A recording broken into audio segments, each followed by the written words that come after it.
Genesis 26.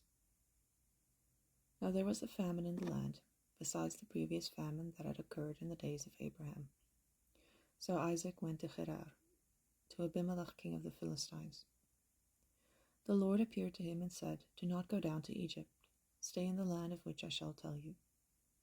Sojourn in this land, and I will be with you and bless you, for you and your descendants.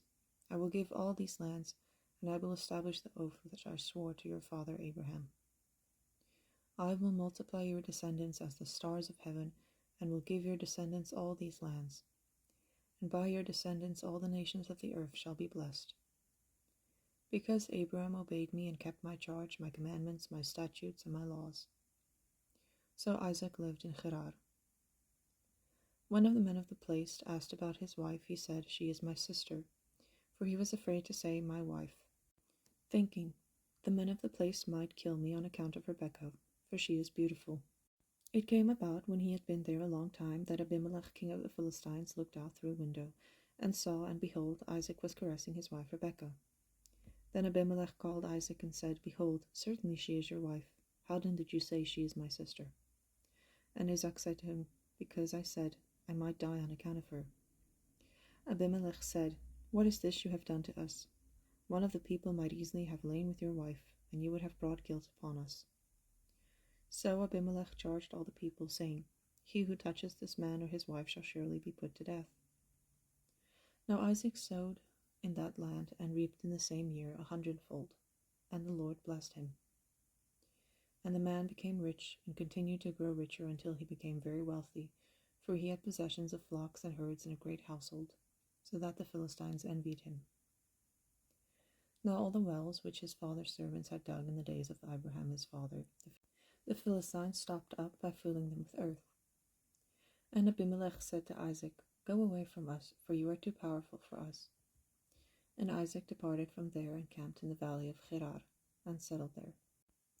Then Isaac dug again the wells of water which had been dug in the days of his father Abraham, for the Philistines had stopped them up after the death of Abraham, and he gave them the same names which his father had given them.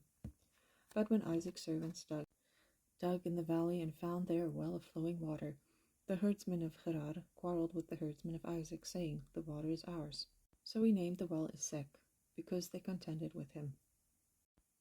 Then they dug another well, and they quarreled over it too. So he named it Sitnah. He moved away from there and dug another well, and they did not quarrel over it. So he named it Rehoboth. For he said, "At last the Lord has made room for us, and we will be fruitful in the land." Then he went up from there to Beersheba. The Lord appeared to him the same night and said, "I am the God of your father Abraham. Do not fear, for I am with you. I will bless you and multiply your descendants, for the sake of my servant Abraham." So he built an altar there and called upon the name of the Lord, and pitched his tent there, and there Isaac's servants dug a well. Then Abimelech came to him from Gerar with his adviser Ahuzat, and Pichol, the commander of his army. Isaac said to them, "Why have you come to me, since you hate me and have sent me away from you?" They said, "We see plainly that the Lord has been with you."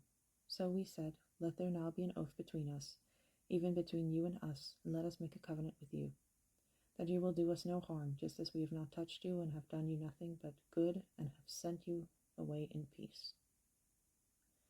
You are now the blessed of the Lord." Then he made them a feast, and they ate and drank. In the morning they arose early and exchanged oaths. Then Isaac sent them away, and they departed from him in peace. Now it came about in the same day that Isaac's servants came in and told him about the well which they had dug, and said to him, "We have found water." So he called it Shibah. Therefore the name of the city is Beersheba to this day. When Ishu was 40 years old, he married Judith, the daughter of Beeri the Hittite, and Basmath, the daughter of Elon the Hittite. And they brought grief to Isaac and Rebekah.